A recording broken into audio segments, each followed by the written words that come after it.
Good morning, everyone. Good Good morning. morning. Good How morning. is everyone? How are you all today? It is the Sick of This Show, Chronic Illness in Practice. Don't worry, it's just in your head, is our episode today. I'm Nick Paro. We're streaming here on Substack and YouTube, and I'm bringing over my good friends and co-host Soso, and Hi, returning everyone. guests and good friends Beth Cruz and Stephanie Wilson. Good morning, everyone. How are you three ladies today? Morning. Doing well. Good morning. I'm managing. Haven't taken a migraine med yet today. So Oh, Good. good. when? Hello, glad to be back. I have been away from Substack for a few days because I was away on a trip for my cousin's wedding. So I guess, yeah, I'm doing good. I took a nice break from real life. Happy to be You back. know, that's needed sometimes, I think, is taking a break from all the stressors of extra extra life that we don't always want. Um, well, I'm glad to have you back, Soso. Thank It's you. good to see you. You missed a great discussion we had last week, which was our discussion around the onset and the onset of our chronic illnesses.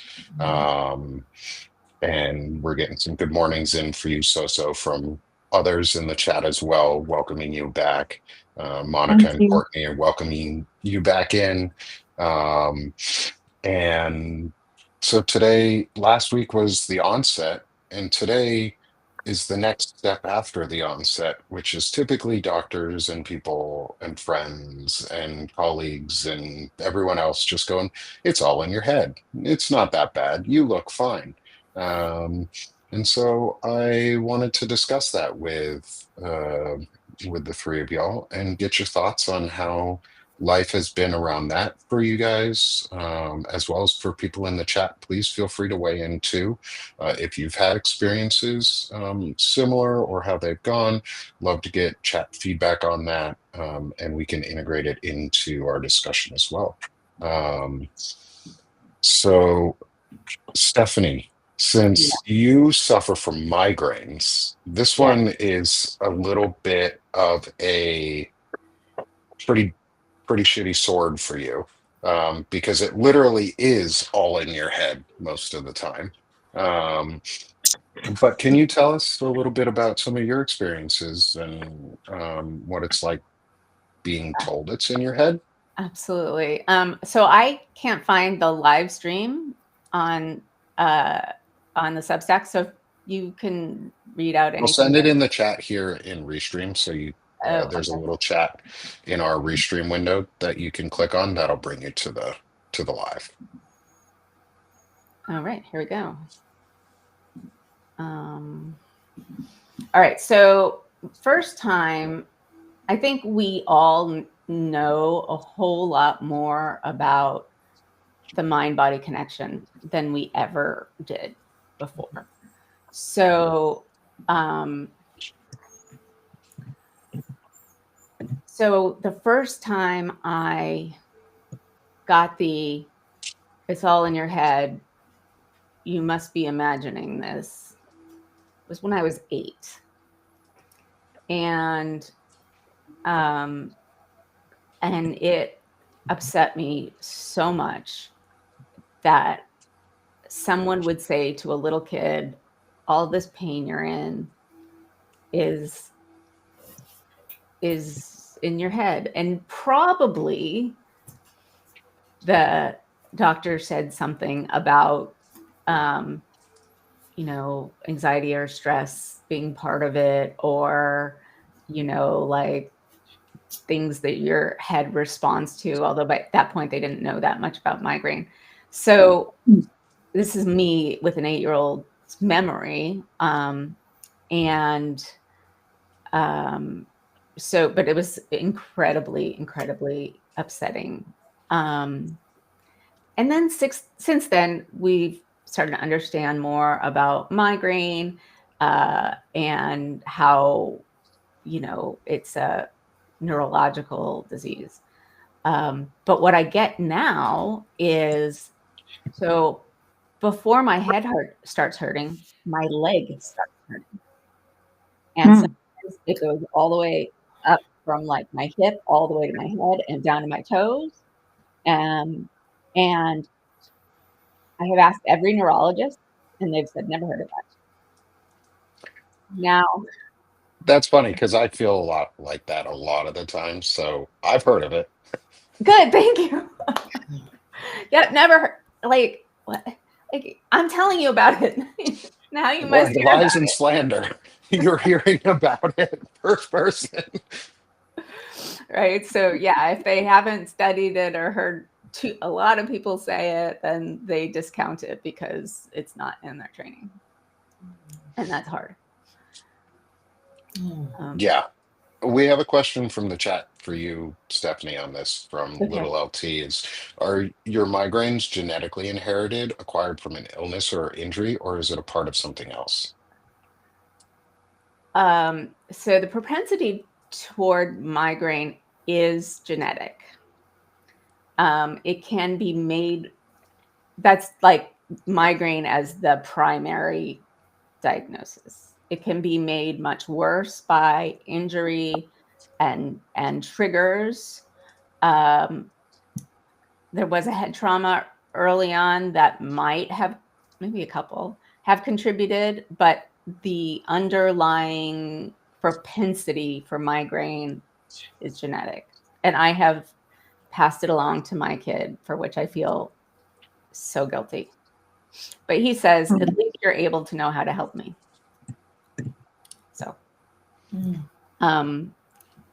so that's what I can tell you. There's an old now book called The Migraine Brain by the woman who used to be my neurologist, Carolyn Bernstein. And that I think still is, aside from the fact that there have been new therapies since then, is a really good explainer on how migraine actually works.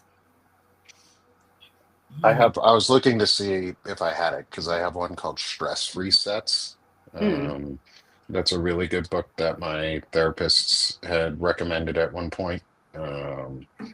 Well, I think my private therapist and the group therapist that I go to recommended it. It's a great way to help reset. And for migraines, I know it's often can be a useful tool to find ways to reset. Have you ever tried cold shocking yourself? Um, there's a technique that I was taught in my therapy where it's basically like you're tricking your body as though you're going to do a deep dive into cold water. Um, where you would basically you cover your mouth and your nose with a very cold water, either towel, or you actually dump your face into the water really quick. It does like a super shock to your system. Um, and it's supposed to clear things up pretty well, as long as you're not prone to heart attacks and claustrophobia. How long do you have to stick your head in for? Pretty quick. It's like you stick your head in maybe 10, 15 seconds at most. I've And you never can tried do it a it, couple times. but I will now. I It's mean, a I great walk way to around shock the with system. these headache hats practically all the time. And both my husband and my son, apparently my tell is that I start touching my forehead before there's any pain, right? They're like, does your head hurt? Not yet, but they both like, go bring me one. Yeah, and little LT points out too in the chat, and I'll make sure I put the disclaimer. It can be dangerous if you're not doing it correctly, if All you right. do it too long. Um, but it's basically like an ice bucket challenge that you put yourself into for a couple seconds. Um, and it's that adrenaline shock to your system that clears everything up. I'll try it. Try anything. I It saw the also movie. distracts. It distracts your well, I believe it distracts your nervous system because it's kind of like it's wired to feel pain a certain way. So it's kind of like if you go to a spa, and you go into very hot steam bath or saunas, and then you go into cold. water. Well, that's a bit extreme, but still, it's kind of like it distracts you feeling from. It's like the I don't know if it's the pain receptors or they kind of like get whoops, like something else happened. Let's focus on something else. So And make sure when you do that one, you do it in a plunging sensation, like you're actually going down to trick your body. Oh, really? Because Okay. then it makes your body think you're plunging into cold water. Like your brain does this weird like shock trick. Okay. That's interesting. That is very interesting. I have not heard about that. So, Yeah, apparently it's one of the most effective ways to kill stress and like the bodily reactions to stress if you're willing to let yourself go into a semi-shock state for a second, because that's what it is you're shocking yourself for a second. You have to be careful with it to not do it maybe alone the first time. mm, Is always good, recommend have a partner with you so that if good you point. say pass out or something, there's somebody there with you.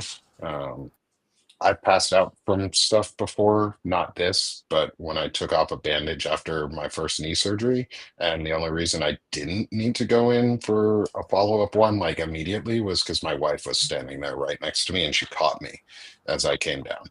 And I'm not a light person, so I was lucky, but don't do these things alone, just in case. got it. I'm already like picturing how I could make this like work it out in practice. So I'm gonna. If you do it, then let us know afterwards how it works for you. Yeah. Yeah, I totally will.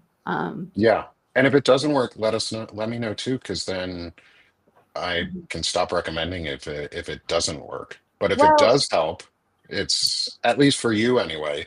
I won't have to recommend it again for you. oh, okay. I'll put that brain reminder in there. Be Yeah, like, no, like Stephanie because already knows different this things trick. work for different people. Somebody in the chat said craniosacral therapy helped them. I've done that how a ton of times. Like, different things work for different people. Yeah. Yeah. What about you, Sesso?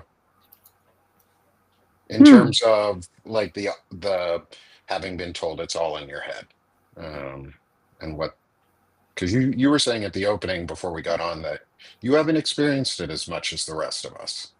Yeah, I believe so. Is it because I'm in Canada and I don't know, like our healthcare system is, well, I find it's pretty good. And or also being surrounded by people who are very understanding.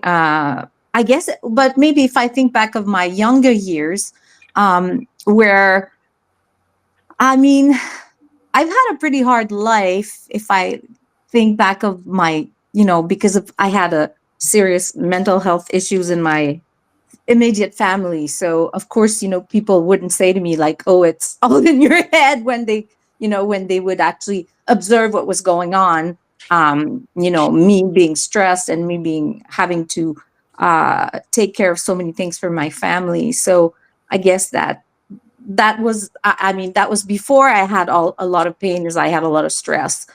And then when my dad first, my brother died and then my dad died, it's as if people are like, I don't know, maybe when there are external factors, that are pretty obvious that explain, like, oh, this person has had so much trauma, like no wonder. I wonder if that's what they say. Like they wouldn't tell me to my face, right? Like, oh, well, it's pretty understandable, so, and I haven't been on the work in the work field for a while now because I resigned when I changed my life around and basically got into a new relationship and with a recomposed family. So I haven't had to face like I would say more like external, people don't necessarily know me or know my story, uh but it's interesting because I would be worried about that. Like, what would people say? I mean, I remember being um trying to go back first when I lost a baby, and then my brother died, and then had like this whole like almost 5 years, then going back to school. And my when I tried to switch jobs, then my one of the question in my interview was, what happened, during those 5 years? Like, what were you doing? It's like the dreaded question. So I mean, back then I was feeling good, so it was easy to sort of like, I went, well, this happened, this happened, this happened. The person was like, okay. So the whole like, it's all in your head. I've had so many events happen to explain, like, I don't know. Do you know what I mean? Like, it's so I guess it's maybe that is why I haven't that so many. It's been a long time since I've heard that, for sure. So I feel it's I have a lot of sympathy for people who have been told these things, because I mean, it's all in your head. Because I mean, like you said at the beginning, for sure it's all in your head, but the way that the nervous system and the brain works is so complex. And I mean, maybe I'm also, because of all my studies, because I do have a master in psychology and, experience, uh, I'm pretty good at articulating things. So I guess I have some sort of situation that can explain too, but I do understand, like I've had I've been on, for example, support groups for fibromyalgia from the start. I mean, I don't necessarily go on them many, but it's a good start, if you want to have information, for example, about a specific illness, and people will be like sharing information. And I remember seeing that like often, like there are posts, like, people will post articles, and they're like, well, how do you react? What do you say? So I would suggest, if you like, for example, I don't know, Stephanie, if you've been on for example, like a Facebook group, like you can post anonymously, but it's like a closed group where you can actually talk about chronic migraines and see, what people say and how it goes for them. And sometimes we get a lot of information. So I haven't done that in a long time. I did, 10 or 15 years ago, and then you yeah, kind of cycle through, and yeah. there's a smaller group that was closer, but then, yeah, Oh it is yeah. a way to find the people. Mhm. But yeah, so so well, I just want to thank you for telling your story, so.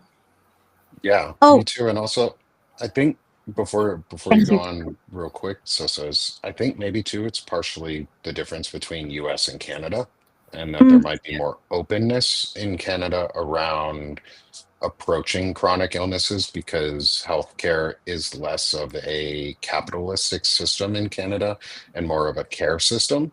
It yeah. is still capitalistic in a lot of ways, just like most things in Western society are, but um, I think Canada has a more socialized approach to healthcare than we do.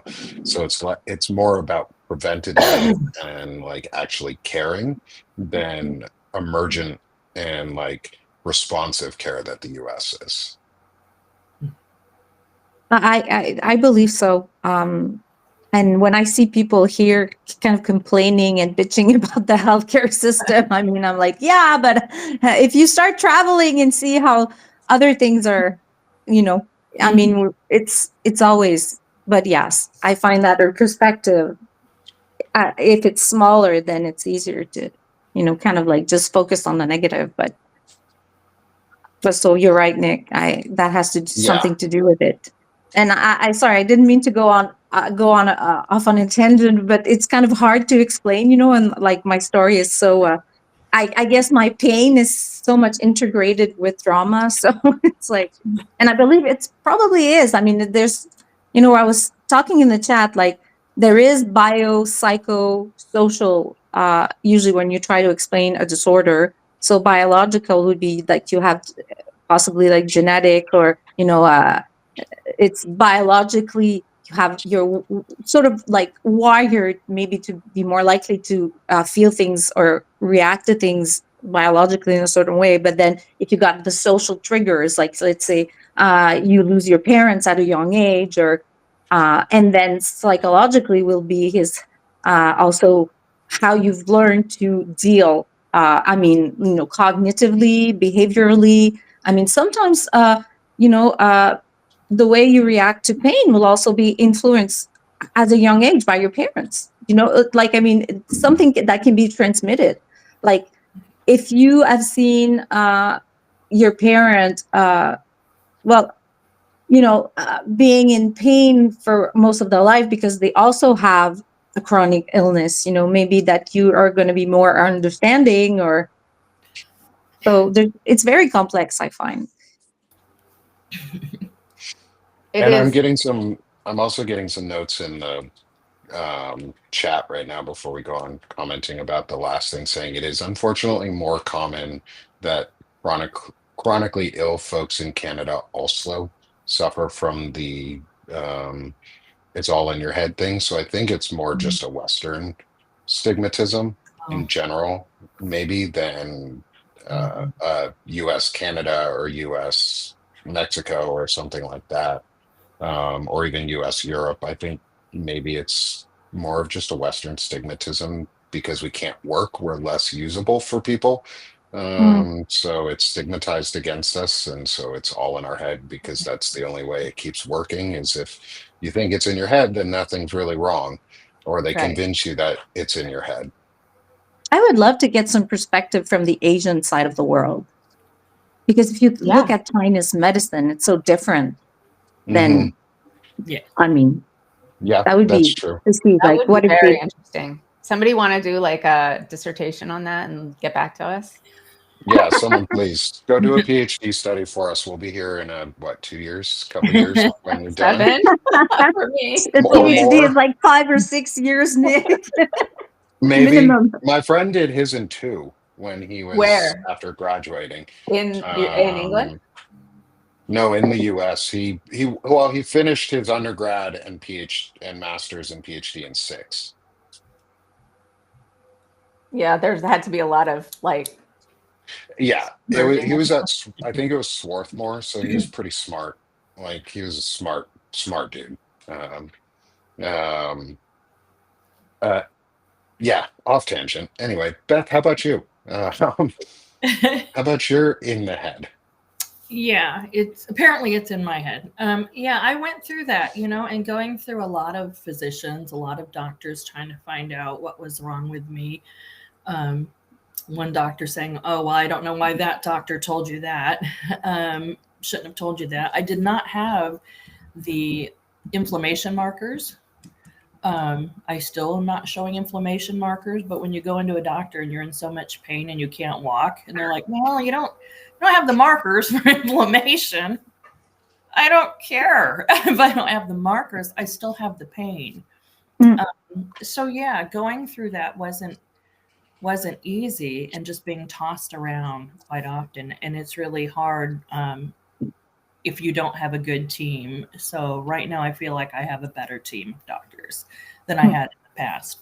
But yeah, being told that it's in your head when you're in excruciating pain, or being told, "Do you have anxiety? Are you under a lot of stress?" Well, yes. Yeah. Yes, the But answer. that's not, yeah, that could be triggering it for sure. So I think that's the hardest thing is to not be heard. Um, mm. so yeah. Because Yeah. then not only do you have pain, but you actually feel so bad about not being believed that you have pain. It's like you have twice the pain, basically. Right. Right, because when you come in, like I went in twice, two, three times, I have had to have my leg, them check my leg. I will have severe pain. I won't be able to walk. I'm limping, crying. And they've ultrasound it like 3 times. And they're, but when you're in the ER, they're looking for a blood clot and they're making, oh, there's no clot. But then they look at you like, are you trying to get drugs? And it's like, no, I don't Hmm. want drugs. I want you to tell me what is happening and why. And they just haven't been able to, really, other than the psoriatic arthritis, now fibromyalgia. And yeah, fibromyalgia, And some of these diseases, you can look at someone and you don't see something physically wrong. And I think, just like Stephanie, you don't see Stephanie's headaches, but they're there. And so, really having people listen to you. If you, again, I've said it before, if you don't have a doctor that is hearing you, keep going, keep trying to find somebody that's actually hearing you. And so you're not hearing, it's in your head. Absolutely. Absolutely. And I just want to say one thing, that since COVID, I think there's more understanding, which of course the research is going to stop, that some viruses have lifelong lasting effects, like long COVID. Sure. So that can be part of the start of a lot of things, like, a childhood virus could mess with your T cells and your memory cells and all of that. You would never know. And then all this pain could start, because that's what they're saying now about measles and why it's so bad. Oh, for sure. Yeah. Stephanie, I just wanted to tell you, I mean, there is this immigrant from Africa. His name is Boucard Diouf in Quebec. He is an amazing, I mean, he's a biologist, a comedian. I mean, I just admire him so much. And he had malaria when he was a kid. Or was it malaria? No, polio. He had polio. Because in Africa, right there, I think he probably didn't get the vaccine or. So, I mean, and nowadays, he was doing I saw him in a show, and, he actually, he was walking around, but he can't do like a stand-up comic show. Like, he has to sit, and then, it's like he has to adapt his show.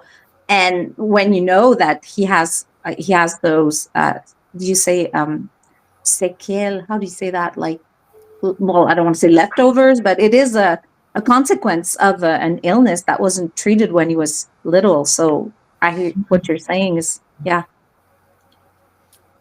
And viruses can't really, I mean, there's only recently that we've started to learn how to treat viruses. So like any one of, I mean, there's the infections that you can treat with antibiotics, but then there's the viruses that just have to like run their course. So that reminded me, my daughter, I think she was 10 at the time. She's in her 30s now, but when she was 10, she had an ulcer. And of course, the first thing everyone said was, "Oh, she's been under stress." No, she had H. pylori, which can cause an ulcer. And really getting people to understand that, no, my child wasn't being put through stress. She had something that caused this. There's just, I don't know, that made me think of that. It being, in your head. A trigger. Yeah, there is a real physical, event that basically causes your body to change. If I can sort of interrupt you, Beth, because I was thinking, what about you, Nick? What about you? Yeah. Yeah. I mean, yes, part of my like getting, even as I started all of this, was it's in your head. Is like my knee surgeon, when I went in the day after I re-injured my knee, and he sort of brushed it off as though it was nothing, and when didn't see it, didn't care, and I had to fight to get the care, like any sort of basic care, like a knee brace or something like that. So it was pretty much without like having to say it's in your head, but it was just like, yeah, that's not real. Why are you asking me to do more for you? And then I had to see a patient advocate to get the care that I needed to get an MRI and more than just an X-ray done, when it was authorized that I do that, and go in and have an ER doctor tell me that I wasn't like that things didn't happen because somebody else wasn't going to get paid. But that person who told me that they weren't going to look at it, that wasn't going to get paid, brushed it off as though it was in my head. And it kept it always feels like that anyways half the time because half of my in pains are non-visible anyway. Actually, well, almost all of them are non-visible. Mhm. Um, and so I got it a lot at work um, Mm. from people of like if I'm drifting off in meetings, like I even pre-warn people that I'll drift and like I'll lose thought halfway through, um, things like that. And it's always like, oh, you're not paying attention. You're just not paying attention to us. Or, and that's always to me, that's it's in your head is you're not paying attention. You're never paying attention. You always miss what we're saying Yep. right now in these meetings, or you never come prepared, even though I do. Um, and so, yeah, so Mhm. the it's in your head stuff really bothers me a lot. That's why I brought it up. Um, and because fibro has been considered a um, female predominant disease or female only Yes. disease for a long time, even Mhm. Yes. though it's not, obviously. When as I've been trying to even go through the diagnosis process, it was very obvious that they didn't want to continue down that path. And had I not called every 2 weeks after an appointment, like Mhm. on on a schedule over and over again to get follow-up, they would have stopped caring for it ages ago. And they would have just been like, no, you're just here's some muscle relaxers, you're fine. Um, um, so yeah, that's that's a lot of my stuff. But the biggest one was the Mhm. ER provider telling me that somebody else wasn't going to get paid, which basically Wow. was, it's all in your head. You're really not that hurt. Um, Mhm. if you were really that hurt, somebody would have said something, or that provider would have said something, or others would have brought you down to the ER. Yet while I'm here demanding help, you are isolating me, putting me into a room, and not caring for me and telling me it's really not happening or there, nothing to worry about. Um, which, as I've said a couple times, led to me in that ER room telling a doctor that I would rather be dead than listen to them tell me how little my life was worth in front of my kids. Um, and so this one I really hate, um, Mhm. because it's done damage not just to me but also to my kids. Um, and so I think it's all based to me, it's again, it comes back to money on all of this, is it's all based on capitalism and greed and the fact that healthcare and at least in America isn't about health, it's about profit, and it's Mhm. about not and it's about putting us on prescription drugs. um, and ever since I've gotten the diagnosis, whenever I go in for something at the ER, they're always like, they always look at me like, hey, are you here for drugs? And the first thing I always tell them is, I do not want opioids. I do not want these. I just need you to give me answers. Like, I need you to look. I go into my doctor's appointments and I'm like, I just need you to keep looking, to keep investigating so that we can find something that we can figure out that maybe we missed. Mhm. Um, and that's the hardest, is getting into that part, is like getting doctors to then believe that they need to keep doing more studies Mhm. and more testing. um, and for most people that would be a death sentence financially to even get all of that testing. And again, I hate to say that I'm lucky, but I'm lucky because I'm a disabled veteran and I have health care in the US that is provided to me, which everyone should have a right to, not just veterans, but I have a healthcare system that is provided to me that's being attacked constantly and Yeah. being taken away from. Um, Mhm. and our doctors are being pulled away, and our nurses are being ripped out, and our care teams are being smaller. Since I moved to my new care team, my doctor basically brushed me off afterwards. Like, I asked them to do a follow. I was waiting like months to get a follow up on some testing I did. They looked at it and they're like, "Yeah, okay, whatever." I was like, "What? What do you mean, whatever?" Like, we've been doing this testing for 2.5 years. There's no whatever at this point, um, Mhm. which that that really hurts because it's really deflating. Do you get the impression that because of the way things are, it seems like things are very much in silos when it comes to healthcare integration? I mean, and then you have to always start back from the beginning with when you go from a provider to another. The reason I'm asking is because right now in Quebec, they're really, I mean, I don't know about the other provinces, because in Canada, provinces, health is I mean, there is a Health Canada, but I mean, it's mainly managed by every provinces.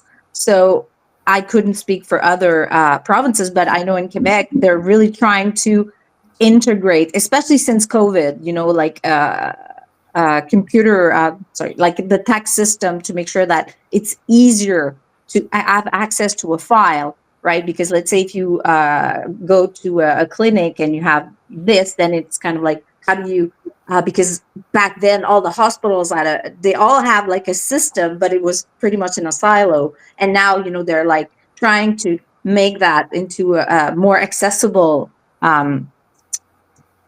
So do you feel that that's hard, like having your health care information, I guess, moved from one to another? I think for me, it's less stressful because mine is inside the VA to inside the VA. So they have access to the healthcare records and they don't have to gain What about you, access. Beth? But this Um, person, my provider, didn't even look prior to my Yeah. appointment. Like this was the first time they were seeing any of my file was when I got in there and started talking. And they're like, oh shit, you have a lot going on, which was Yeah. why I said, yeah, I've been trying to get this forever. Right. I Sorry, go think ahead, Beth. I think they are trying to integrate out here the different healthcare software programs between the different, like one might be, I'll just give an example, Good Samaritan Hospital, which is run by Highlight. It's just, and then this doctor has a different group. So I think they are trying to merge them. So when you go in, they can say, yeah, I see this. They may not be able to see everything, but they are seeing more and more, which is good. And I think In it my is. area too. Yeah. Mhm. So you're not having to reinvent the wheel every time you go in to see the doctor. It is helpful. The Yeah. problem I If they think read is, it before you go in. yeah, and Good I think point. part of the problem right now is it's really complex and the language, at least in the US, is very vague on when you authorize a healthcare provider to get access to your records is who is actually getting access to those records in that healthcare office, and how private are they. Um, And so, plus on top of that is I think a lot of people are being more cautious about accepting those shared systems for healthcare access because the US government, at least in the US, because the US government is out to surveil us and actively hurt people. Mm. And they're using it for things like abortion tracking and personhood tracking just in general. And so I think a lot of people are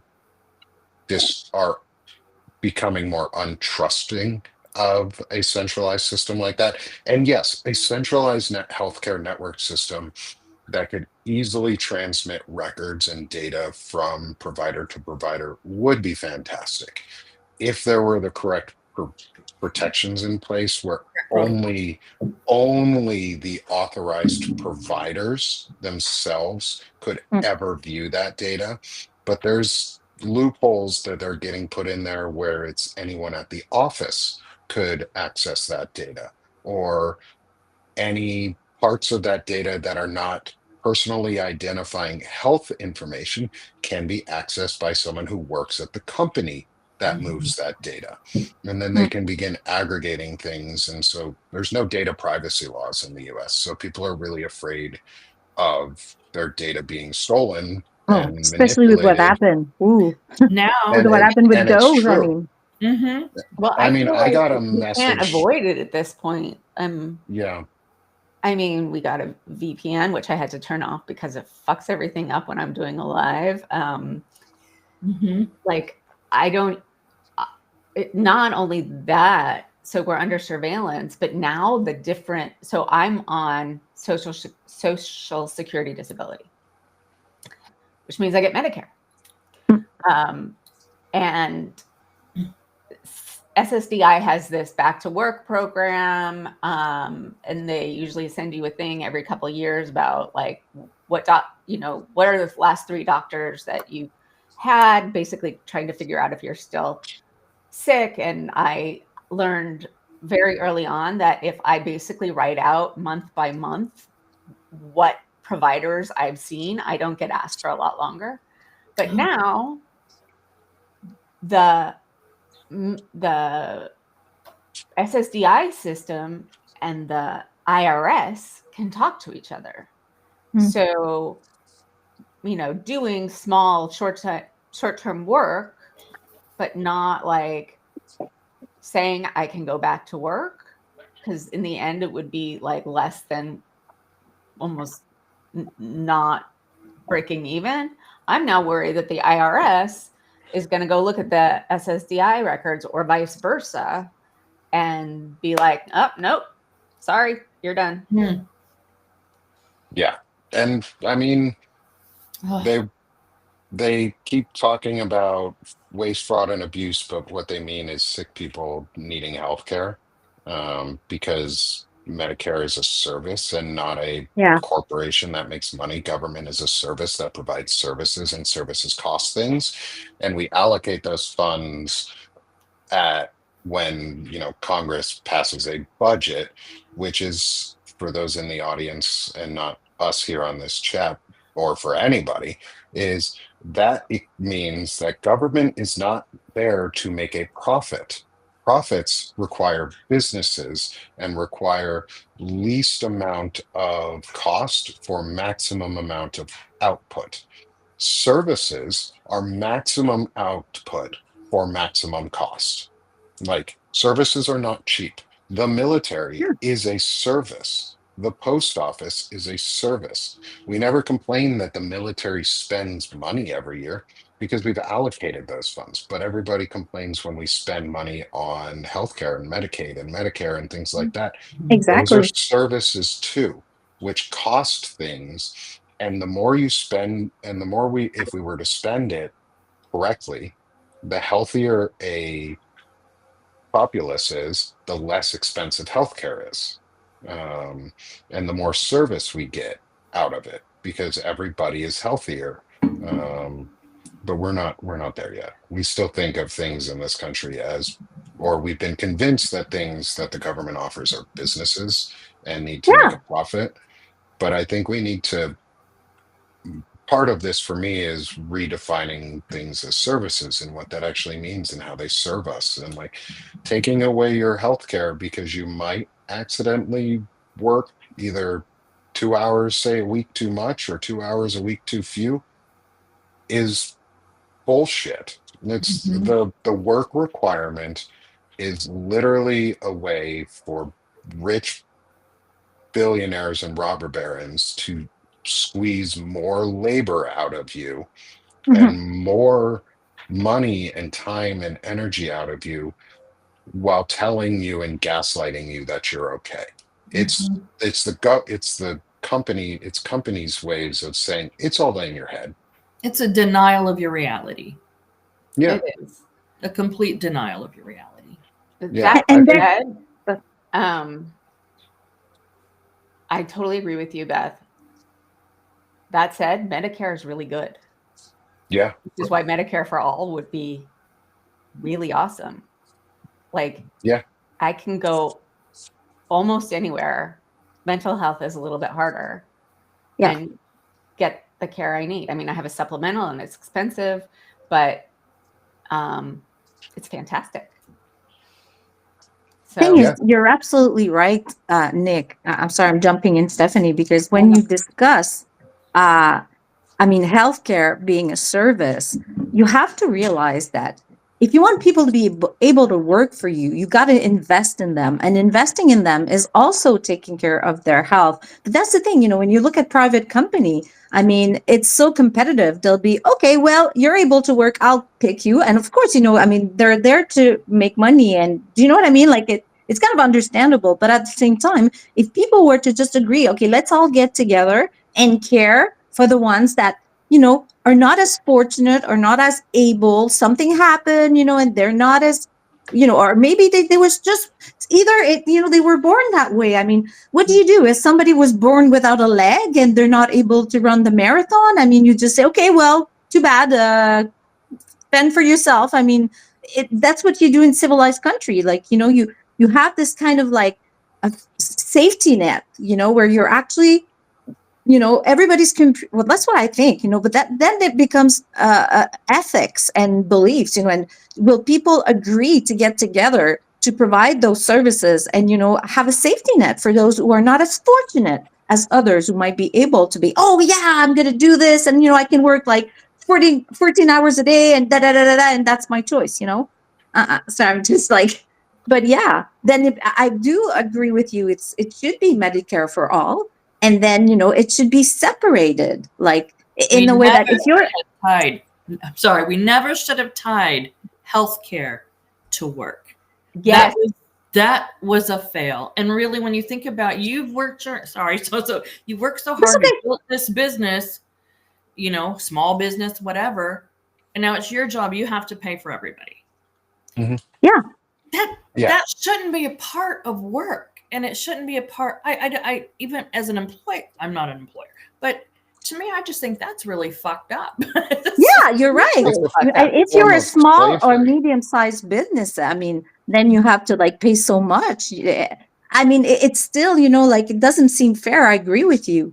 So it's like, And anyways, it's a form of slavery in the US. If we're going to be really honest about what words we use, is it's a form of slavery because It it is. enslaves you to the work system where you are required to work to get something, to get health care, exactly. to And stay alive. if they jump back to pre-existing conditions, well, that for us is terrifying. Yeah. Yeah, if you go back to you got to wait a year, you have a pre-existing condition before you can have coverage. Why?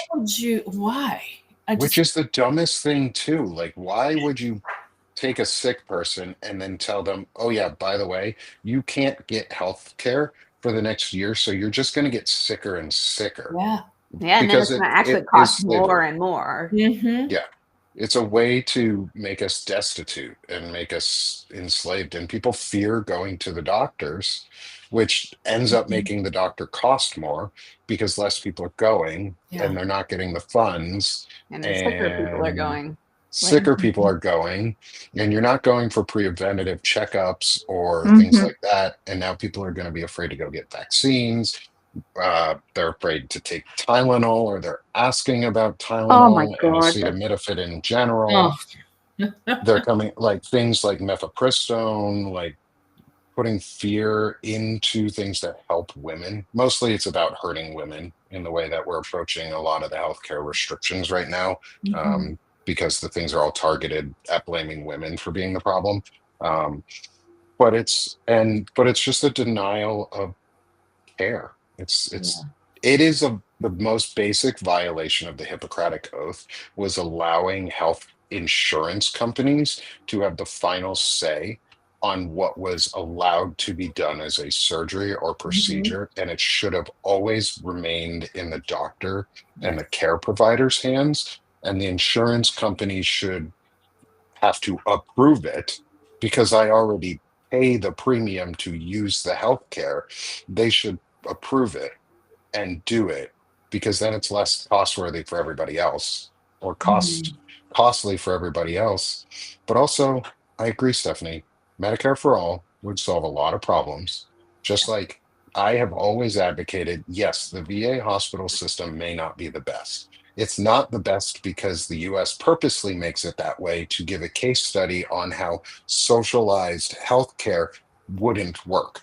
Yet here we are still using it and it's still working, and it's the one of the best systems we have are the VA and Medicare, because guess what? The VA healthcare coverage is based off of your Medicare minimums and your Medicare costs and your Medicaid costs. That's what they base it off of. Um, and I think if we actually did the right thing, which was fold all those things in together, we can't, because lobbying is and corruption are legalized in the US, at least for now. But when we can take out the health insurance companies and make healthcare a right, I think that's only the first step in unwinding this. It's all in your head bullshit of you have to work until you die, and your chronic illnesses don't exist because we can't see them, so you must keep working. Is I think you're right, is the next step is we have to get rid of the right to work laws. They don't work. They're not real. They're punishment. Like the Find Out podcast guys say this all the time. There are no 20 something year olds sitting on their couches, or even 30 something year olds, me included, who are disabled using things like Medicare or VA healthcare or Champ VA, who are just sitting there and going, I'm gonna play my video games all day and I feel great. And I'm just gonna collect this check off of Medicare, because you know who doesn't get the money from any of those things? Us. We don't. The VA has never once sent me a check to then pay somebody else. It is always direct to the insurance provider, which means the insurance provider is the one that's the problem. Like, we want waste, fraud, and abuse removed. Get rid of the insurance companies. They are waste, fraud, and abuse. Then Yeah. maybe we might get listened to. Yeah. Maybe. And for another day, let's talk about some sort of universal basic income so that Ooh, absolutely. I love UBI. That's one of my favorite topics. I'd love to so talk that about that. I employment think maybe isn't, yeah.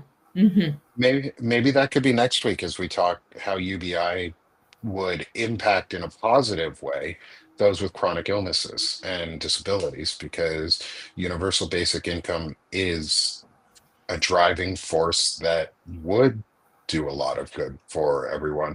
And for those who don't know what universal basic income is, it is exactly what it sounds like. It is the government as a service based on the economic output that all of us citizens have collectively provided to the government. They pay back monthly to each adult and a certain amount to every child. Yeah, Andrew Yang talked about it, but he didn't invent it. So let's not give Andrew Yang any credit. He just took a good idea and ran with it. He kind of sucks. He's really deep in the techno side of things, and the techno fascists suck. Um, that said, the one thing that we could really use right now is take AI and all of the generative power that it's going to have, and all of the income it is going to provide the US government and governments in general, is you would pay people every month just for existing, just for being alive. You No, give they them do a that in Saudi universal Arabia income. because they have so much money from the oil. What about Mhm. the tariffs, right? Where's that money coming in from the tariffs? It's going right into Trump's crypto.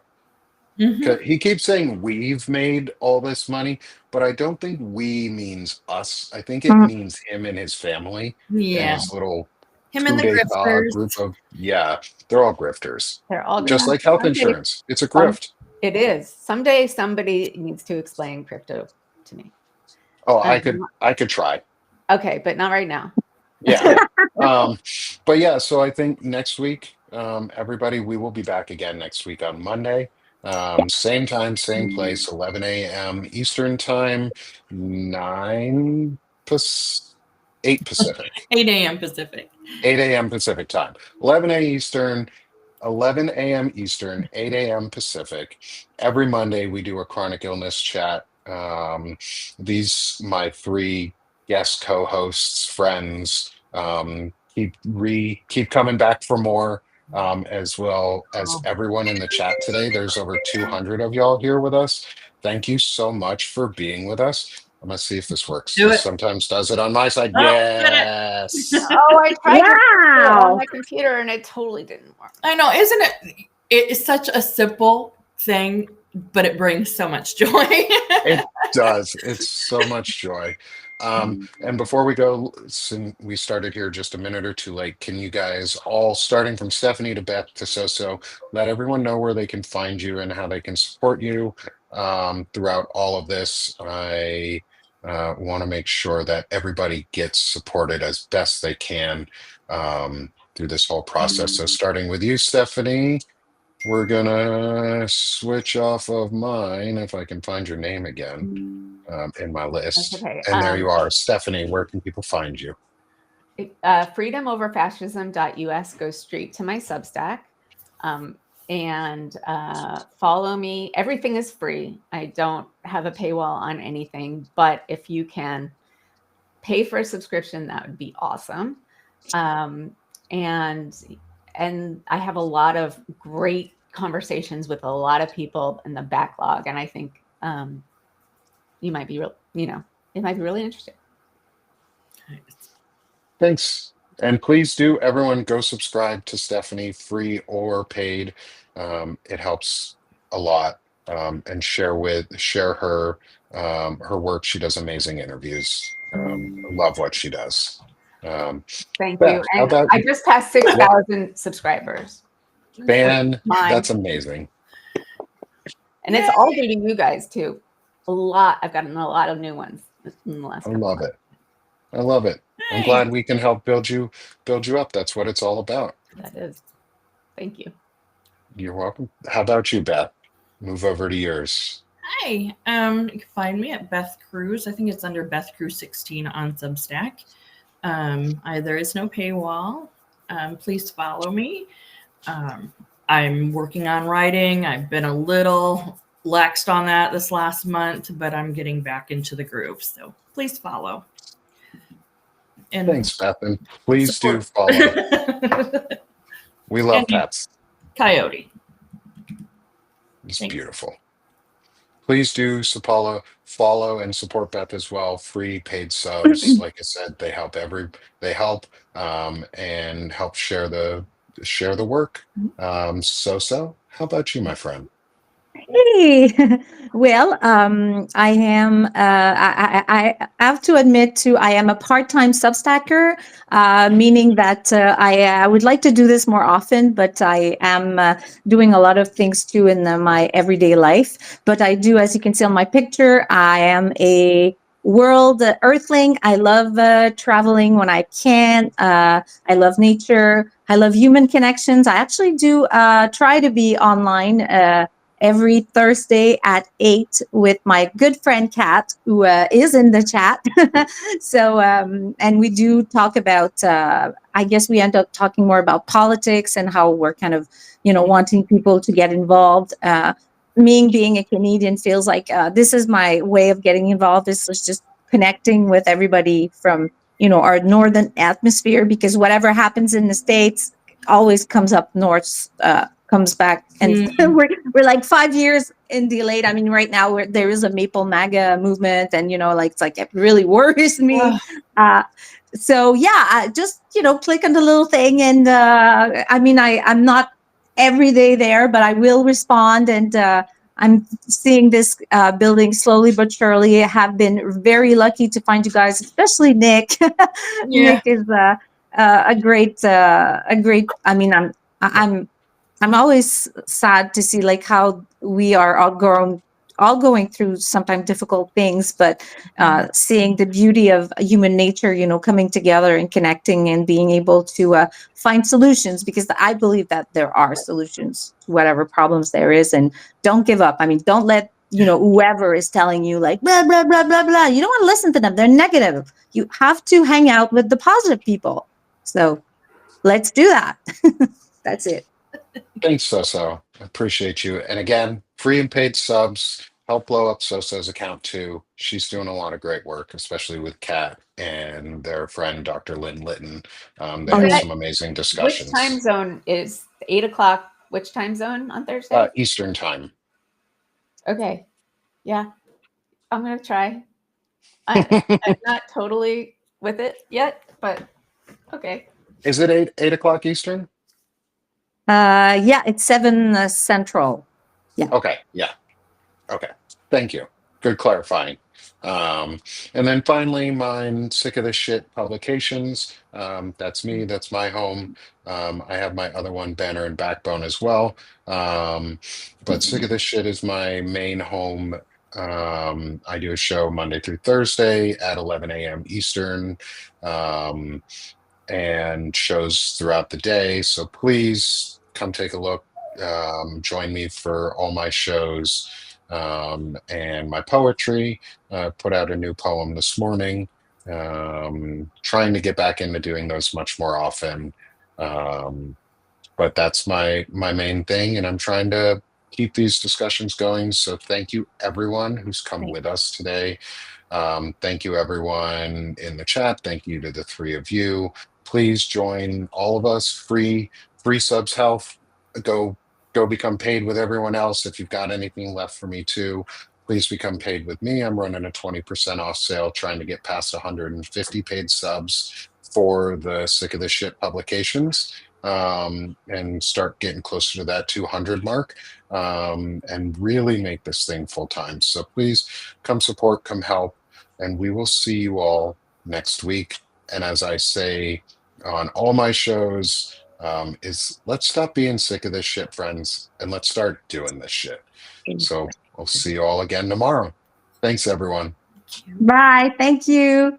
Do it one last time. See what happens. Oh, yeah, that's not fair. Wow. Yeah. Here for you, Stephanie. All right. Thank you, everyone. Have a great Bye-bye. morning. Have a good day.